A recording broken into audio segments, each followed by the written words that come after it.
जय हिंद दोस्तों। डिक्टेशन शुरू होगी 5 सेकंड बाद।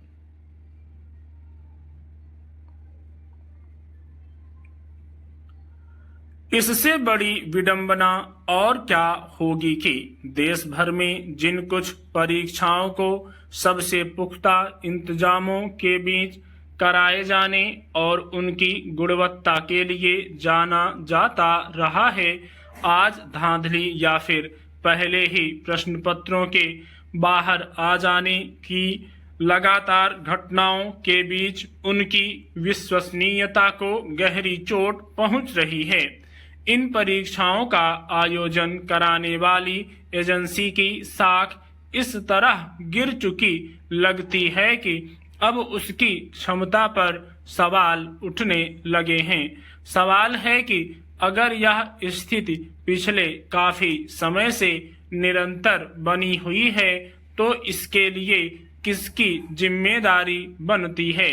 गौरतलब है कि बुधवार को हुई विश्वविद्यालय अनुदान आयोग नेट परीक्षा में कई स्तर पर हुई गड़बड़ी के संकेत मिलने के बाद केंद्रीय शिक्षा मंत्रालय ने उसे रद्द करने की घोषणा कर दी।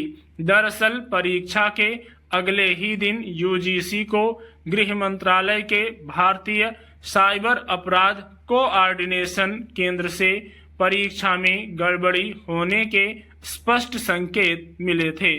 अब मंत्रालय ने परीक्षा रद्द करने के साथ साथ इसकी जांच केंद्रीय जांच ब्यूरो यानी सीबीआई को सौंप दी है।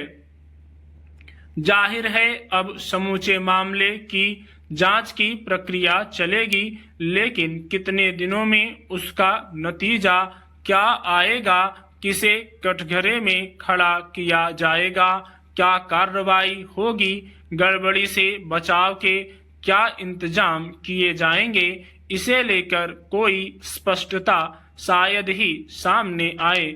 यूजीसी नेट की परीक्षा में हुई गड़बड़ी इस तरह का कोई पहला मामला नहीं है।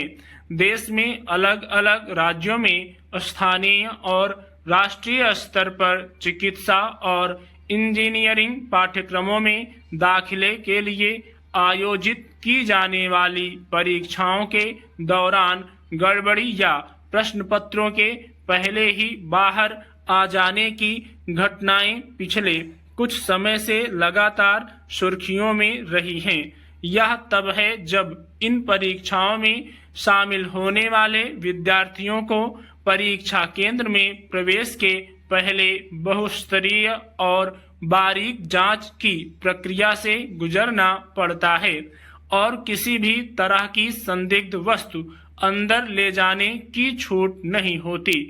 इसके बावजूद परीक्षा के प्रश्न पत्र कुछ आपराधिक तत्वों के हाथ लग जाते हैं और उनका संजाल ऊंची रकम लेकर इन्हें अभ्यर्थियों को बेचता है। जब एनटीए और संबंधित महकमों की ओर से हर स्तर पर चौकसी बरतने और सुरक्षा के पुख्ता इंतजाम किए जाने का दावा किया जाता है, तब इतनी गंभीर गड़बड़ी कैसे संभव हो पाती है। अंदाजा इससे लगाया जा सकता है कि हाल ही में जब नीट की परीक्षा में धांधली की खबर सामने आई, तब केंद्रीय शिक्षा मंत्री ने पहले इससे इनकार कर दिया था, मगर बाद में जब इस मामले में कुछ माफिया की गिरफ्तारी हुई तब जाकर यह कहा गया कि कुछ गड़बड़ी हुई है। सवाल है कि धांधली की खबरें आने के बाद उस पर उचित कार्रवाई सुनिश्चित कराने के बजाय उसे नजरअंदाज करने, पर्दा डालने या फिर उस पर राजनीति की कोशिशों को कैसे देखा जाएगा।